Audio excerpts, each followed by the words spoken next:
Après mon opération, ma famille avait promis de m'aider pendant ma convalescence. Au lieu de ça, ils sont partis faire du ski et m'ont laissé seule, sans nourriture ni médicaments. Quand j'ai appelé mon frère, il m'a répondu « Ne me fais pas culpabiliser. On est en vacances, on n'est pas à ton service. » J'ai juste murmuré « Merci de me montrer votre vrai visage. » 2 semaines plus tard, j'ai pris une décision qu'ils n'avaient pas vu venir. Ils m'ont bombardé de 32 messages. « S'il te plaît, parle-nous. On t'en supplie. » Bon, je ne sais même pas trop comment commencer. Je n'ai jamais rien posté ici, mais je suis tellement en colère, il faut que ça sorte. Je ne cherche pas de conseils. J'ai juste besoin de tout déballer. Désolée si je me perds un peu. C'est arrivé ces derniers jours, mais honnêtement, les mauvaises ondes ont commencé avant. J'ai subi une opération au genou gauche. Rien de grave, pas une question de vie ou de mort, mais ça demandait un vrai temps de convalescence. Je ne peux pratiquement pas marcher pour l'instant. Je ne peux pas conduire. Ma famille avait dit qu'elle m'aiderait. J'habite au rez-de-chaussée de la maison de mes parents. On met tous la main à la pâte d'habitude. Le frère cadet de mes parents, il a presque 30 ans, marié, pas d'enfant, il habite de l'autre côté de la ville. Moi, je suis l'aînée.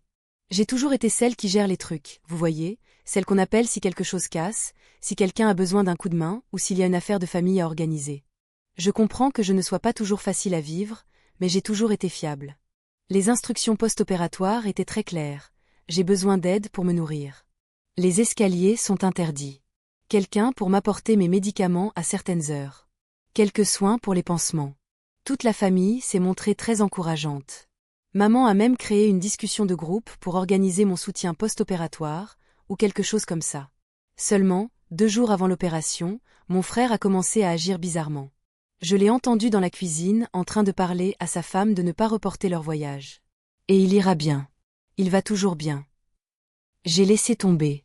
J'ai pensé qu'il était peut-être juste stressé, ou quelque chose comme ça. Mon frère a toujours eu tendance à penser que j'en faisais trop. Genre, si je suis malade, il plaisante en disant que je veux juste attirer l'attention. Si je demande de l'aide, il lève les yeux au ciel. Je sais qu'il pense que je suis trop sensible. Et mes parents, surtout ma mère, disent toujours des choses comme « il ne le pense pas ». Il taquine just. Il a beaucoup de choses en tête. Pour être honnête, il s'en est toujours tiré à bon compte. Quand on était plus jeune, il cassait quelque chose et c'était moi qu'on accusait, je n'exagère même pas. Le jour de l'opération arrive. Tout se passe bien. Ma mère reste avec moi la première nuit. Papa passe de temps en temps. Je dors surtout. Le lendemain, il n'y a plus que moi et la télé dans le salon. Maman m'envoie un SMS pour me dire qu'elle sera en retard. Et là, tout a basculé. Voilà ce que ça a donné, frère a des courses à faire. Je lance un texto sur la conversation de groupe. Personne ne répond pendant des heures. 3e jour, personne ne passe le matin. Mon alarme de téléphone sonne pour mes médicaments, mais je n'arrive pas à me lever assez vite pour atteindre cette stupide étagère où ils les ont laissés. JR texto. Rien. J'appelle maman. Ça sonne dans le vide. Je suis agacée, mais bon, tant pis. Peut-être qu'ils sont juste en retard. J'attends jusqu'à midi. Toujours rien. Je commence à avoir faim et des vertiges. Le frigo est vide à part un yaourt périmé et de la moutarde. Personne ne l'a rempli depuis que je l'ai rempli de plats surgelés avant l'opération. J'essaie de monter les escaliers et je manque de me casser la figure. J'appelle mon frère. C'est sur haut-parleur. J'entends le vent et de la musique. Il dit « Quoi de neuf ?» Je dis « Et, où est tout le monde ? J'ai besoin d'aide. » Il rit et dit « On est sur la route, mec. On monte à la montagne. » Je suis genre « Quoi ? Qui ça on ?» Il dit « Maman, papa, sa femme, lui. Ils vont skier. » Je ne comprends pas. Je dis « Je suis littéralement coincé ici. Je n'arrive même pas à prendre mes médicaments. » Il soupire. Il dit « Allez, ne me fais pas culpabiliser. On est en vacances, pas à ton service. » Je lui réponds, incrédule, sérieusement. Il continue « Je suis un homme adulte. Je vais bien. J'en fais toujours toute une histoire. » Je dis « Ce n'est pas une blague. J'ai vraiment mal. J'ai besoin que tu reviennes. » Il dit « Désolé, on avait prévu ça. Tu vas aller bien. Commande à manger ou quelque chose. » Je murmure juste « Merci de me montrer qui tu es vraiment. » Il raccroche. Je fixe mon téléphone. La conversation de groupe est silencieuse. J'essaie d'appeler ma mère. Messagerie vocale. J'essaie papa. Pareil. J'envoie un texto à ma tante. Elle dit « Oh, je pensais que tu étais avec la famille en voyage. Tu es sûre ?» Je lui envoie une photo de ma genouillère dans la cuisine vide. Elle envoie juste un emoji pouce levé et dit « Fais-moi savoir si tu as besoin de quoi que ce soit. » Je passe les quelques heures suivantes dans une sorte de brouillard bizarre, entre la faim et la colère. Je trouve de vieux crackers dans ma chambre et je les mange. Je commande à manger, mais le livreur ne peut pas entrer dans la maison, alors il le laisse dehors et ça devient froid avant que je puisse me traîner. J'essaie de rire de la stupidité de tout ça. Plus tard dans la nuit, j'entends la voiture de mon voisin dans l'allée. Je lui demande de m'aider à récupérer ma nourriture à l'extérieur. Frère avait des courses importantes à faire, c'est ce qu'il m'avait dit.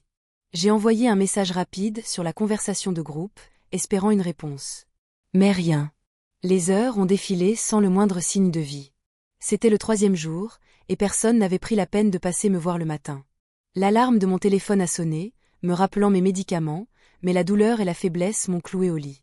Je ne pouvais même pas me lever assez vite pour atteindre cette satanée étagère où ils avaient négligemment posé mes pilules.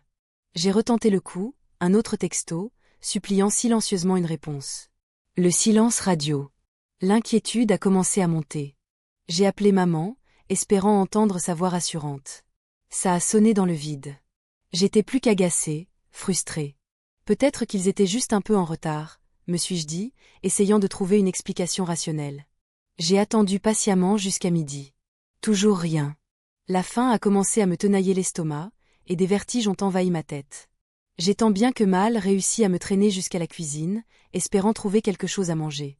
Le frigo était désespérément vide, à part un vieux yaourt périmé et un pot de moutarde presque vide. Personne n'avait pris la peine de le remplir depuis que j'avais préparé tous ces plats surgelés avant mon opération. Un soupir de découragement m'a échappé. J'ai tenté de monter les escaliers, mais mes jambes ont flanché et j'ai failli me casser la figure. La peur m'a envahi. J'ai appelé mon frère, le cœur battant. Il a répondu en mode haut-parleur.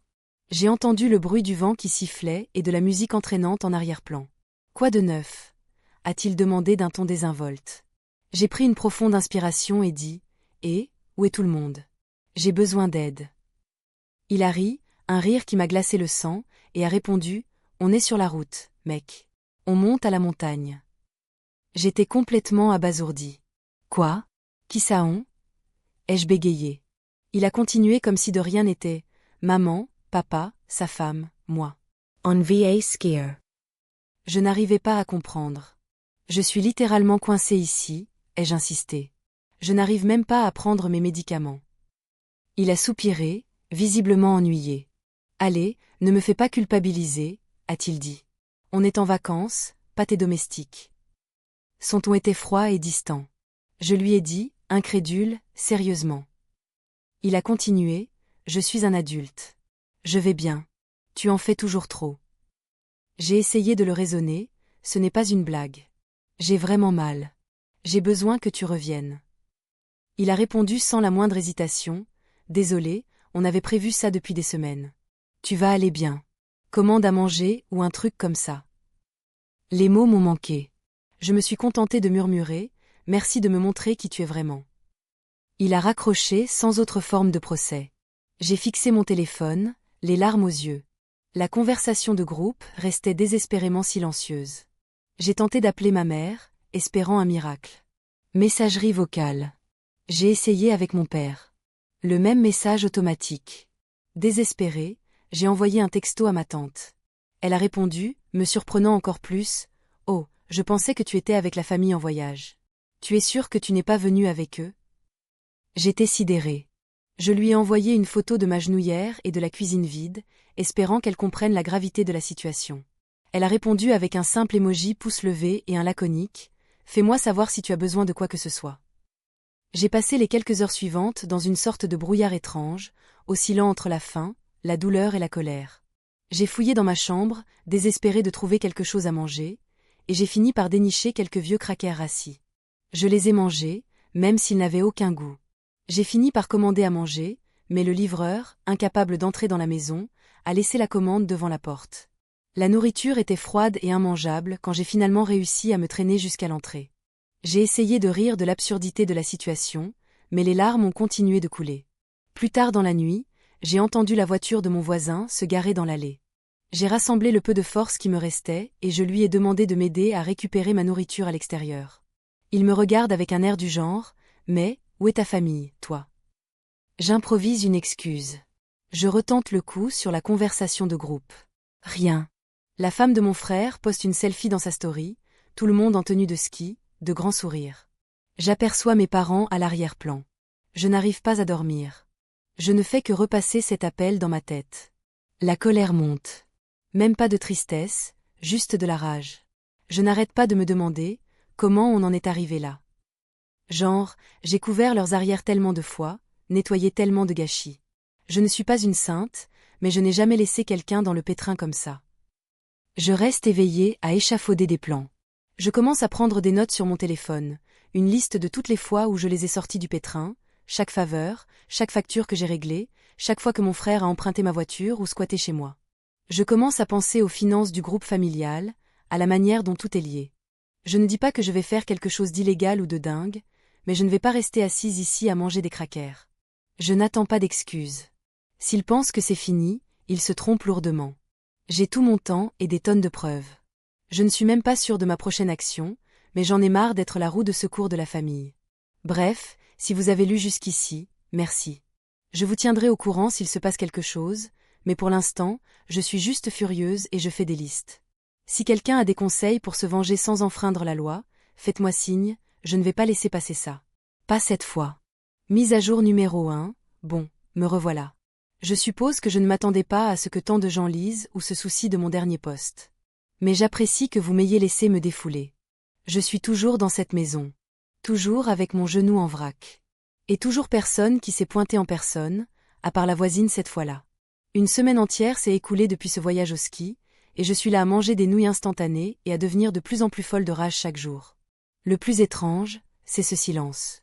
Pas seulement le silence de la maison, qui est déjà trop silencieuse, mais comme si la conversation de groupe était un cimetière. Même pas un mème. Personne n'a rien dit depuis que mon frère m'a raccroché au nez. On pourrait penser que quelqu'un se manifesterait, ferait semblant de s'inquiéter, au moins. Je trouve des petits signes de ce qu'ils ont laissé derrière eux, comme une tasse de café à moitié bu dans l'évier. Il y a des manteaux d'hiver jetés près de la porte. Je revérifie le frigo, toujours vide, à part la même vieille moutarde et du fromage qui a durci. Je continue à ouvrir le frigo, en espérant que quelque chose y soit, même si je sais qu'il n'y a rien. J'ai commencé à faire une liste des médicaments oubliés sur mon téléphone juste pour suivre. J'ai des alarmes qui sonnent toute la journée. J'ai essayé de descendre des affaires en bas pour ne pas avoir à risquer les escaliers, mais honnêtement, c'est une galère. J'ai glissé une fois. Pas une chute, juste un glissement bizarre contre le mur, mais ça m'a fait flipper. J'ai essayé d'envoyer un SMS à ma tante encore une fois. Elle me répond « Tu es sûr qu'ils t'ont laissé comme ça ? Peut-être que tu as mal compris. » Je lui dis « Viens voir par toi-même. » Elle me répond juste « Je suis trop occupée. » J'ai appelé mon cousin en pensant que peut-être il passerait. Il me dit « Mec, je ne veux pas me mettre entre toi et ton frère. Vous vous disputez toujours pour des conneries. » Je lui dis « Ce n'est pas une dispute. J'ai juste besoin de nourriture. » Il me dit « Pourquoi tu ne te fais pas livrer des courses ?» Je lui dis « Je l'ai fait. Personne pour m'aider à rentrer les sacs. » Il me dit « Je ne sais pas, mec, c'est nul. » Alors, j'ai commencé à tout commander en petite quantité, comme un repas à la fois, parce que je suis littéralement incapable de porter des sacs. Je dépense bien plus que je ne devrais. Je ne vais pas mentir, je suis furieuse contre moi-même de ne pas avoir mieux planifié. Mais je ne pensais pas qu'il me laisserait tomber. La femme de mon frère a posté une photo de ses nouvelles chaussures de ski. Maman a commenté, tellement fière, sous une photo de mon frère au sommet d'une piste. Rien pour moi. Pas même un « j'aime » sur ma publication concernant mon opération. Alors, j'ai commencé à tout documenter. J'ai pris des photos de la maison vide, de la cuisine, des médicaments oubliés.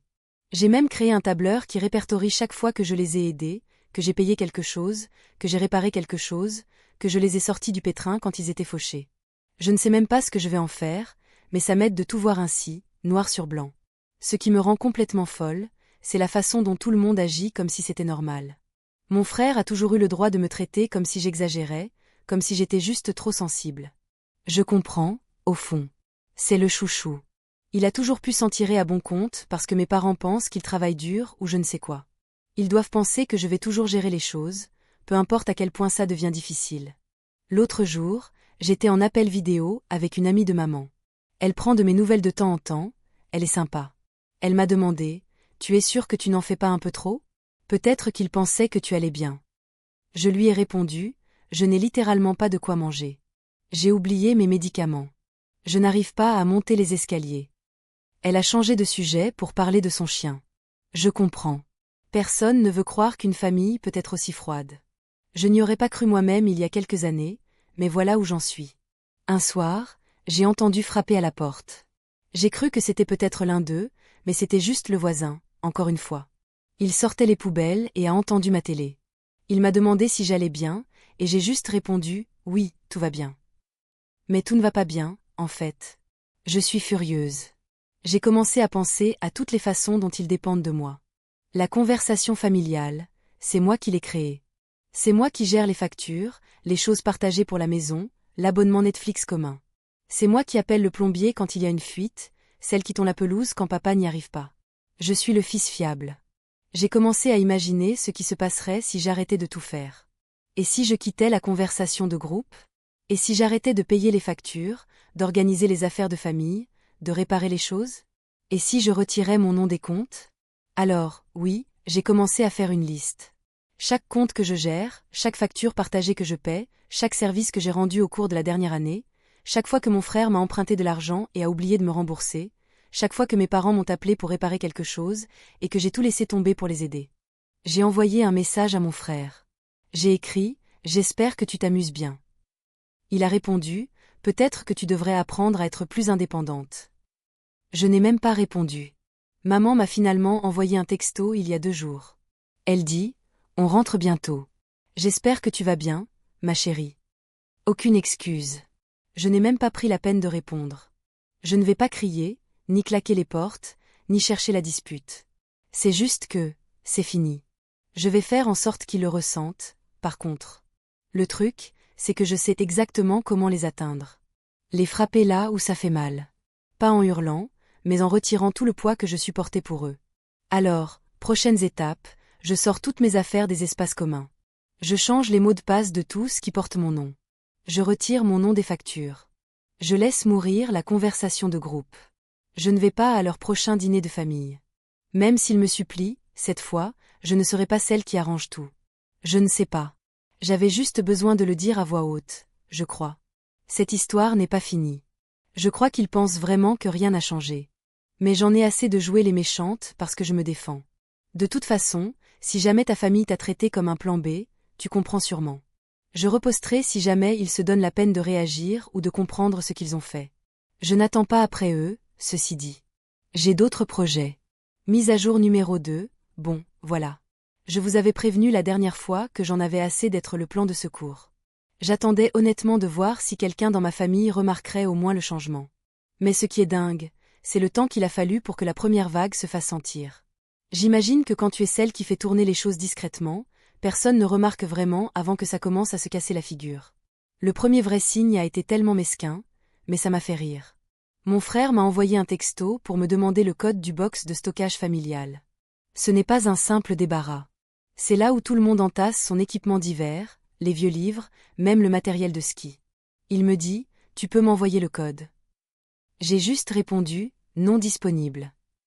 Il envoie 3 points d'interrogation, puis plus rien. Le lendemain, ma mère m'envoie un message pour me demander pourquoi le prélèvement automatique pour l'assurance de la maison a été rejeté. Je lui dis, j'ai retiré mon nom du compte. Tu vas devoir le configurer toi-même. Elle me dit, tu ne peux pas faire ça sans nous prévenir. J'ai répondu, vous m'avez laissé ici. Je ne suis plus responsable de vous. J'ai commencé à recevoir plus de textos, cette fois de mon père, qui m'envoie rarement des messages, sauf si c'est pour quelque chose qu'il veut que je répare. Il me dit, ce n'est pas ton genre. J'ai répondu, si, c'est mon genre maintenant. Je ne cherche pas les histoires, mais je ne vais plus porter tout le monde non plus. Je suis allée sur mon compte en banque et j'ai annulé tous les paiements récurrents liés à la maison qui étaient à mon nom. Les factures, le Wi-Fi, même les ordures ménagères. J'ai envoyé un message poli à l'adresse email partagée, en disant que si quelqu'un voulait que les choses continuent de fonctionner, il faudrait qu'il s'en occupe lui-même. Juste des faits, pas de drama. Je sais que mon frère va être le plus furieux. Il a toujours agi comme si j'étais dramatique, mais il est aussi content de se reposer sur moi pour tout. Il a une espèce de complexe par rapport au fait que je sois la plus douce. Mais quand il a besoin d'un prêt ou d'un transport, c'est bizarrement moi qui l'appelle. J'ai arrêté de répondre à ses textos, je les ai juste laissés en lu. Honnêtement, le moment le plus gênant est arrivé quand mes parents sont rentrés de voyage. Je pouvais les entendre claquer les portes en haut, se disputer. Ma mère a dévalé le couloir et a ouvert la porte du sous-sol sans frapper. Elle n'a même pas dit bonjour, elle a directement commencé. Pourquoi tu agis comme ça? On est une famille. Tu ne peux pas nous laisser en plan comme ça. C'est moi qui avais commencé, vous m'avez laissé seule ici après l'opération. Elle m'a rétorqué, c'était un mauvais timing. Ton frère avait prévu ce voyage depuis des lustres. On pensait que tu serais capable de te débrouiller. J'ai insisté, je n'étais pas capable de me débrouiller, et vous, ça ne vous a même pas effleuré. Elle m'a accusé d'être infantile. Je lui ai lancé, je ne suis plus votre filet de sécurité. Elle a claqué la porte et est remontée en trombe. Mon frère a débarqué ce week-end-là, probablement pour me hurler dessus en personne. Il s'est invité chez moi et a commencé par « Tu en fais tout un drame. Tu veux qu'on te supplie, ou quoi ?» Je lui ai répondu « Je veux que tu t'occupes de tes propres problèmes, pour une fois. » Il s'est approché de moi de façon menaçante, alors je l'ai repoussé. Il a essayé de jouer les durs, mais honnêtement, il ne fait que parler. Il m'a dit « Tu es en train de détruire la famille. » Maman est bouleversée. Papa est furieux. Je lui ai balancé « Peut-être que tu aurais dû y penser avant de me laisser ici. » Il m'a traité d'ingrate et est sorti en claquant la porte. Pendant ce temps, les choses se sont accumulées. Les factures impayées, le courrier qui s'entassait. La pelouse n'avait pas été tondue depuis une éternité. C'était toujours moi qui m'en occupais. J'ai commencé à voir mon père essayer de la tondre lui-même et abandonner à mi-chemin, ce qui, je dois l'avouer, m'a procuré une petite satisfaction. Mon oncle m'a appelé quelques jours plus tard, me demandant ce qui se passait parce qu'apparemment, mes parents avaient essayé de le faire réparer le Wi-Fi. Je lui ai raconté exactement ce qui s'était passé. Il est resté silencieux pendant un moment et a dit « C'est dur, mais tu sais, ta mère, elle déteste les conflits. » J'ai répondu « Peut-être qu'elle devrait essayer de les prévenir, pour une fois. » Ce n'est pas comme si tout le monde avait pris mon parti. 2 ou 3 cousins m'ont envoyé des messages disant « Tu devrais laisser tomber. C'est la famille. » Je leur ai répondu « Il ne astérisque t'aurait astérisque pas laissé seul, alors pourquoi est-ce que c'est normal pour moi ?» Mais ce qui les a vraiment touchés, c'est l'argent. Mon frère m'a envoyé un SMS, furieux, parce que le prochain événement familial a dû être reporté. C'est moi qui réservais toujours l'endroit. Mon nom est littéralement sur le bail du chalet familial. Je lui ai répondu, pas mon problème. Je me retire de tous les accords. Il m'a dit que j'étais vengeresse. Je lui ai rétorqué, je ne fais que ce que vous m'avez appris. Même ma mère a commencé à appeler plusieurs fois par jour, passant de la colère à la supplication. Je suis restée brève. Ça ne m'intéresse pas, ce n'est pas mon problème. Je sais que certaines personnes vont dire que c'est mesquin, mais honnêtement, il ne s'agit pas de me venger pour le plaisir. Il s'agit de ne plus me laisser marcher sur les pieds.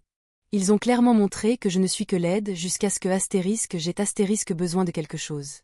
Alors maintenant, ils peuvent voir ce que c'est quand je ne suis pas là pour sauver la situation. J'ai commencé à devenir plus audacieuse, pour être honnête. J'ai appelé la banque et j'ai demandé à diviser le compte joint, j'ai pris ma moitié et je les ai laissés se débrouiller avec leurs propres affaires. J'ai envoyé un email au gestionnaire de la maison familiale, en disant que toutes les demandes d'entretien devaient maintenant être adressées à mes parents, et non à moi. J'ai même bloqué mon frère sur les réseaux sociaux pendant un certain temps, juste pour ne pas avoir à voir ses posts géniards sur la trahison familiale. Le meilleur, mon téléphone n'arrête pas de sonner. Je n'ai pas regardé la conversation de groupe depuis des jours, mais la dernière fois que j'ai regardé, il n'y avait que des messages non-stop. Tout d'un coup, tout le monde a des choses urgentes à réparer. Trop tard. Je ne vais pas mentir, je ne me sens pas très bien dans tout ça. Je suis toujours coincée au sous-sol la plupart du temps, je boite toujours, je suis toujours agacée. Je dois faire tellement d'efforts juste pour être traitée comme une personne. Mais je ne recule pas. Ce n'est pas une phase. Je ne suis pas leur plan de secours, et je ne le serai plus jamais. Ils peuvent appeler, envoyer des SMS, supplier, peu importe. Je ne changerai pas d'avis. Je veux qu'ils apprennent la leçon que j'ai dû apprendre seule dans cette maison. Le prochain post sera probablement le dernier parce que je pense avoir fait passer mon message. Si vous lisez ces lignes, et que vous êtes toujours celle qui maintient votre famille unie, n'ayez pas peur de leur montrer ce que c'est sans vous. Parfois, faire preuve de grandeur d'âme signifie simplement taper du poing sur la table et laisser les autres assumer leurs propres erreurs. Dernière nouvelle. C'est fou, n'est-ce pas? Quand votre téléphone sonne sans arrêt, au point que vous devez le retourner pour avoir la paix. Et tout ça vient des mêmes personnes qui vous ignoraient quand vous aviez besoin d'elles. Ce matin, je me suis réveillée avec 32 messages non lus. J'ai compté, juste par mesquinerie. Tout en majuscules. Tout en culpabilisation. Tout en supplication. S'il te plaît, parle-nous. S'il te plaît, réponds. S'il te plaît, ne fais pas ça. Mais il y a 2 semaines, j'étais un fantôme dans ma propre maison. J'imagine que je savais que ça finirait par exploser, mais pas comme ça. Je pensais qu'il serait agacé, qu'il créerait peut-être des drames, mais c'est allé au-delà de tout. Ça fait 2 semaines que je me suis retirée de tout. Plus de factures à payer. Plus de réparations à faire. Plus de plans de secours. J'ai déplacé toutes mes affaires des pièces communes. J'ai retiré mon nom de tous les comptes où je le pouvais. J'ai dit aux gestionnaires immobiliers de tout leur envoyer. J'ai même mis les clés de secours dans une enveloppe et je les ai laissées sur le comptoir de la cuisine. Je n'ai pas claqué la porte, mais je ne me suis pas retournée non plus. Ce qui est drôle, c'est que les premiers jours ont été silencieux. Mes parents sont rentrés à la maison en faisant comme si de rien n'était. Mon frère m'a envoyé un texto avec un mème stupide, comme si on ne s'était pas disputé. Ma mère m'a laissé un message vocal disant « J'espère que tu te reposes. Fais-nous savoir si tu as besoin de quelque chose. » Je l'ai juste supprimé. J'ai vu les ordures s'amonceler, le jardin en désordre, le courrier devenir humide sur le porche, et pour une fois, je n'ai rien fait. Puis j'ai entendu mes parents se disputer à l'étage au sujet des factures. Ma mère était sûre que j'avais juste oublié de payer. J'entendais mon père marmonner que c'est ce qui arrive quand les gens sont trop à l'aise. Mon frère a essayé de faire comme si ça ne le concernait pas, mais il m'a appelé 3 fois de suite, et quand je n'ai pas répondu, il est venu frapper à la porte. Je l'ai laissé crier un peu, mais j'ai gardé la porte verrouillée. Il a dit que j'étais immature. Je l'ai entendu donner un coup de pied dans le bac de recyclage. Vraiment mature. Ma tante m'a envoyé un texto quelques jours plus tard. Elle a dit « Ta mère est inquiète. Tu peux l'appeler ?» Je lui ai répondu « Je vais bien. » Elle a écrit « Tu es sûre que tu ne surréagis pas ?» Je lui ai envoyé une photo de ma cuisine vide de la semaine dernière, juste pour le plaisir. Elle n'a pas répondu. Ma cousine m'a envoyé un message plus tard sur Instagram en me disant de laisser tomber. La famille, c'est la famille, a-t-elle dit. Pas quand ils te laissent pourrir et partent skier. Ai-je répondu. Elle m'a laissé en vue. Le plus beau, c'était de les voir se démener. Mon frère a essayé d'organiser un dîner de famille. D'habitude, c'est moi qui envoie les invitations, les rappels dans le groupe de discussion, les réservations. Il a envoyé un message groupé, mais la moitié des gens n'ont pas répondu. Mes parents ont essayé d'entrer dans l'unité de stockage, celle dont j'ai changé le code. C'était ma petite victoire, la preuve tangible que les choses étaient en train de changer. Ce n'est pas de la méchanceté, c'est juste que j'avais besoin d'un peu d'espace et de temps pour moi. Je suppose qu'ils ont même contacté le service client pour se plaindre. J'ai reçu un appel du responsable me demandant si je voulais transférer le compte. J'ai dit « Oui, mettez-le à leur nom. » J'en ai fini. Mon père a fini par craquer et a commencé avec les phrases classiques. « Tu prends cette affaire beaucoup trop à cœur. Tu rends ta mère malade d'inquiétude. » Je lui ai répondu « Moi, j'étais malade, et vous êtes tous partis skier. » Il a raccroché. J'ai commencé à voir de petits changements. Ma mère n'arrivait pas à comprendre le paiement des factures en ligne et m'a appelé à ce sujet. J'ai dit « Je ne suis plus associée à ces comptes. Demande à papa. » Elle a dit que j'étais cruelle. J'ai rétorqué « Je prends juste soin de moi, comme tu m'as dit de le faire. » Elle a claqué le téléphone. J'ai croisé mon frère au magasin la semaine dernière, c'était terriblement gênant. Il a essayé de plaisanter « Alors, tu ignores toute la famille maintenant. » Je l'ai juste regardé et j'ai dit « Tu as dit que tu n'étais pas à mon service, alors je suppose que tu n'as plus besoin de moi. » Il a essayé de faire comme si de rien n'était, mais je suis partie. La goutte d'eau qui a fait déborder le vase a été la conversation de groupe. C'est juste un mur de messages maintenant. Ma mère, mon père, mon frère, même ma tante, tous m'inondent de messages. S'il te plaît, parle-nous. On t'en supplie. Qu'est-ce que tu attends de nous? Nous sommes une famille. Nous ne voulions pas te blesser. 32 messages en une seule matinée, et pas un seul ne contient d'excuses. Pas une seule fois. Je ne vais pas prétendre que c'était facile. C'était nul. C'est toujours nul. Je suis toujours en train de boiter, j'apprends encore à me débrouiller seule. Mais au moins, je sais que je ne le fais pas pour des gens qui me laisseraient tomber. J'ai mon propre compte maintenant, mes propres affaires dans ma chambre, mes propres provisions dans mon frigo. Je ne parle qu'aux voisins, et honnêtement, ils m'aident plus que ma famille ne l'a jamais fait. Je ne sais pas s'ils finiront par comprendre.